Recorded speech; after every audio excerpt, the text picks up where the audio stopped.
Aujourd'hui, 20e étape entre Onès, Lahari et Talé. Ça s'écrit Thaler, mais prononcé Talé. Nous sommes toujours dans les Landes, avec une étape plutôt agréable. On n'était pas seulement dans des lignes droites.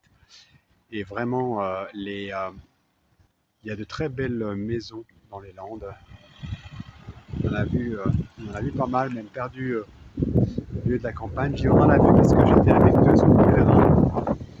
C'est des croisements, sur des croisements dans le chemin. On s'est croisés à plusieurs reprises et je suis avec eux aussi ce soir. Les...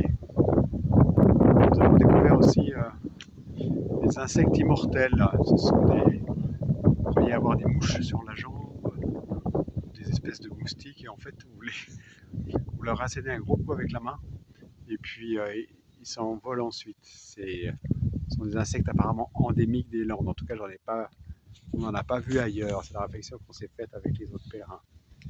Et puis, peut-être aujourd'hui l'occasion de dire que on dit parfois que sur le chemin, quand on a besoin de quelque chose, on le trouve.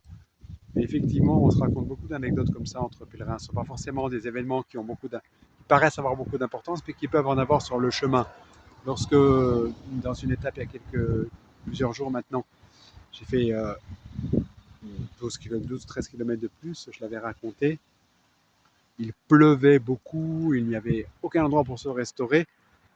Et je m'étais dit, moi-même, si à 14 heures, je n'ai pas trouvé d'endroit, rien à acheter, il faut que je m'arrête, il faut que je trouve un endroit pour m'abriter, je ne vais pas manger sous la pluie.